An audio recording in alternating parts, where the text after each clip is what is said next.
Imagine living on an isolated farm, miles away from your nearest neighbor. One evening, you step outside and notice something strange. There are footprints in the snow leading from the forest, straight to your house. You follow them carefully, but there are no footprints leading back. Whoever came never left. Over the next few days, your house keys disappear. You hear footsteps above your bedroom ceiling late at night. Doors seem slightly out of place. A newspaper appears on your property that no one in your family bought. You tell yourself it's probably nothing. Then, every single person inside the house is brutally murdered. And here's the part that has terrified people for more than a century. The killer may not have escaped after the murders. Someone continued feeding the animals. Smoke continued rising from the chimney. Life at the farm appeared strangely normal, as if whoever committed the murders simply stayed there, living alongside 6 dead bodies. This is the true story of the Hinterkaifeck murders, one of history's most chilling, unsolved mysteries. But before we begin, remember something important. There are many stories about this case online. Some are supported by historical evidence. Others have grown into internet legends over the last 100 years. Tonight, we'll separate the facts from the myths and let you decide what really happened. Germany, March 1922. Hidden among the forests of Bavaria sat a lonely farmhouse called Hinterkaifeck. It wasn't a village. It wasn't even a proper settlement. Just one isolated farm, surrounded by woods and open fields. Living there were 6 people.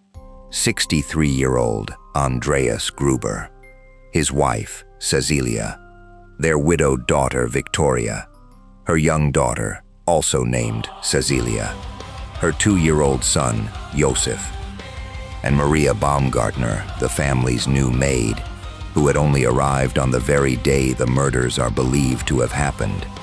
Everything about the location made it vulnerable. If someone screamed for help, no one would hear.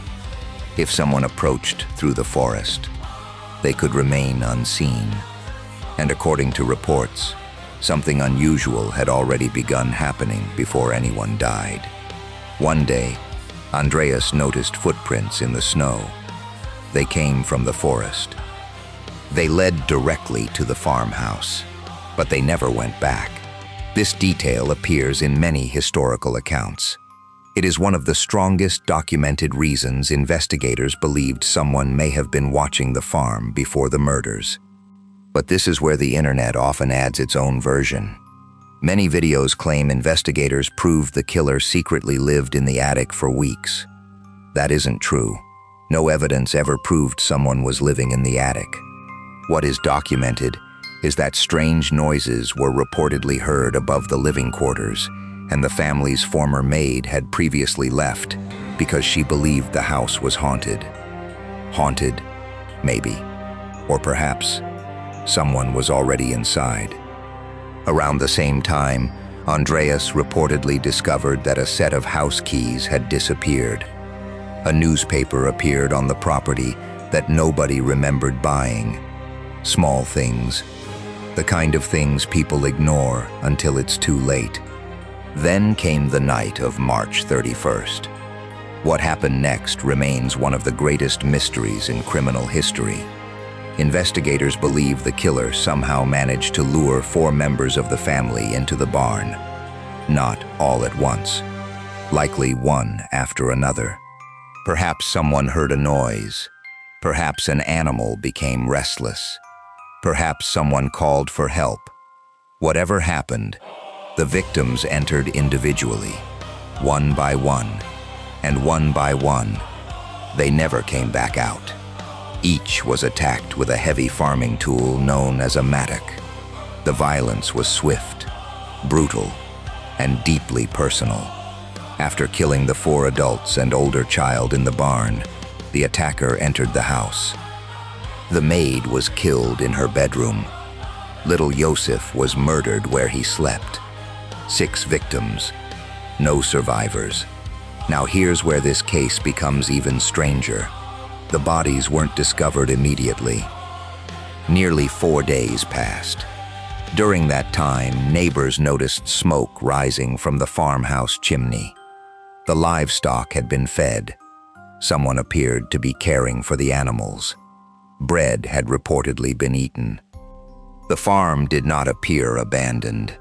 This has led many people to believe the killer stayed behind. But notice the wording, believe. The historical evidence supports that someone was active on the property after the murders. It does not prove who that person was or exactly how long they stayed. That distinction matters, because over time, internet retellings transformed a strong possibility into an unquestioned fact. Eventually, concern grew. The family had missed church. The young girl failed to attend school. Mail remained untouched. Neighbors decided to investigate. When they arrived, they found 4 bodies stacked together inside the barn. The remaining 2 victims lay inside the house.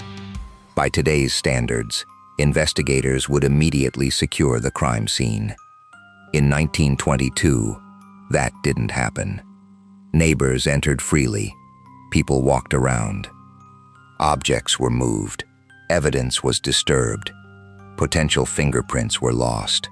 The crime scene became contaminated almost immediately, and with it, perhaps the only chance of identifying the killer. Over the years, investigators examined countless suspects.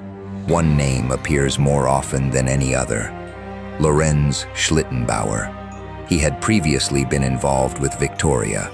Some believed Joseph might have been his child. Witnesses later claimed his behavior during the discovery of the bodies seemed unusual.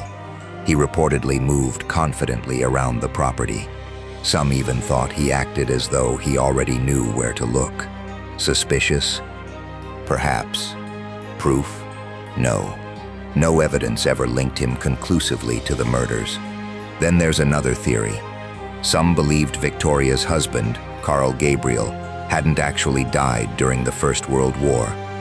Rumors spread that he secretly returned and murdered the family. It's a fascinating story, but historians have found no reliable evidence that he survived the war. This is another example of myth becoming more famous than fact. Then there's the most terrifying theory of all, that the killer had been secretly watching the family, learning their routines, waiting for the perfect opportunity.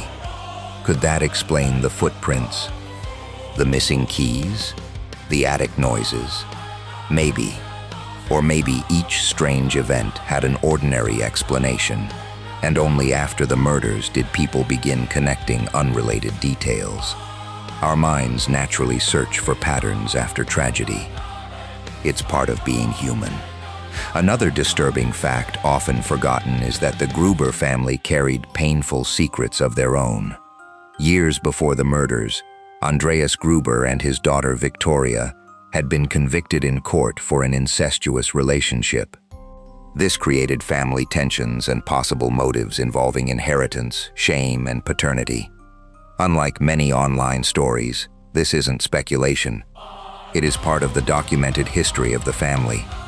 Still, a motive is not the same as evidence. More than 100 years later, the Hinterkaifeck murders remain officially unsolved. In 2007, German police academy students reportedly reviewed surviving case materials using modern investigative techniques. They reached a likely conclusion about the identity of the killer, but the name was never publicly released because the suspect was long dead and no prosecution could ever take place. So today, we are left with questions. Did someone secretly hide somewhere on the property? Did the family unknowingly invite their killer inside? Did investigators lose the crucial evidence by contaminating the crime scene? Or did the real murderer die peacefully, carrying one of history's darkest secrets to the grave? We'll probably never know. What we do know is this: 6 innocent people lost their lives on a lonely farm. A crime scene was compromised before modern investigators could examine it. And over the decades, fact and fiction became so intertwined that separating them is almost as difficult as solving the murders themselves. Maybe that's why the Hinterkaifeck case still captures our imagination. Because unlike most horror stories, this one actually happened. Or at least, the most terrifying parts did. The rest may forever remain hidden somewhere between history and legend. If you enjoyed this journey into one of history's darkest mysteries, subscribe for more true horror stories where we separate documented evidence from internet myth. And remember, sometimes the scariest stories aren't the ones about ghosts. They're the ones that leave behind just enough truth to keep you awake at night.